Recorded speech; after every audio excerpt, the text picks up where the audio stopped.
সেনাপতি চৌদত্ত ভূতদয় সিংহকেতু তোমালোকে আমাৰ ৰাজ্যৰ অশান্তিৰ কাৰণ কিবা নিৰ্ণয় কৰিব পাৰিবানে? চেষ্টা কৰি আমাৰ ৰাজ্যত ঘটিত অলৌকিক কাৰ্যবোৰৰ নিৰ্ণয় কৰিব নোৱাৰিবই। স্বৰ্গৰ দেৱতা মৰ্ত্যৰ মানৱ আৰু পাতালৰ নাথৰ এনে কোনো শক্তি নাই পিতা, যাৰ ফলত আমাৰ ৰাজ্যত অবিৰতভাৱে অৱদান ঘটিব লাগিছে।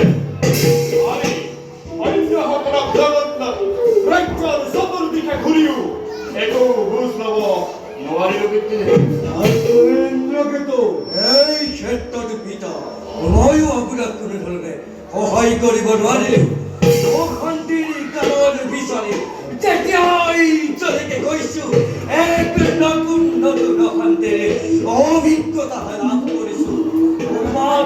কৰবাত পিতা হঠাৎ জয় লাগিছে, অনাবৃষ্টিয়ে দুৰ্ভিক্ষৰ সৃষ্টি কৰিছে, হাজাৰ হাজাৰ টকা নিমিষতে ধ্বংস হৈছে। আৰু যে কি হ'ব লগা আছে পিতা? জ্যেষ্ঠ পুত্ৰই নোৱাৰে, কনিষ্ঠ পুত্ৰই নোৱাৰে, সেনাপতিয়েও নোৱাৰে, তেন্তে পাৰিব কোনে? নাই, মই নিজেই কিবা এটা কৰিব লাগিব।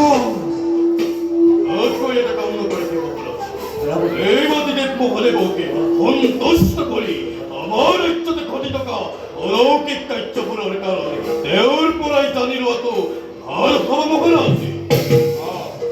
ময়ো তাকেই কওঁ আৰু যদি কেতিয়া বিজয় কৰিব লগা হয় তেতিয়া সেই কাম প্ৰথমে কৰিব এই সিংহ সেইটোৱে বিনা।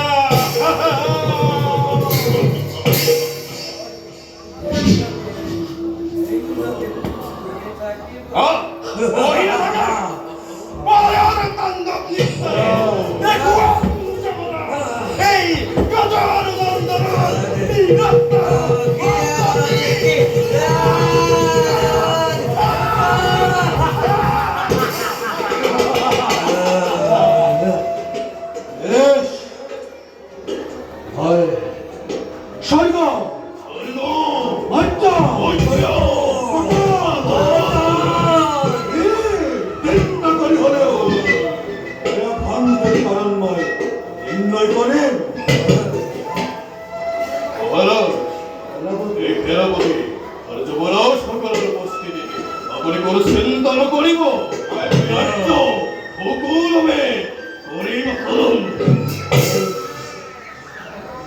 বলা যাও এতিয়া প্ৰস্তুত হন বলে আমি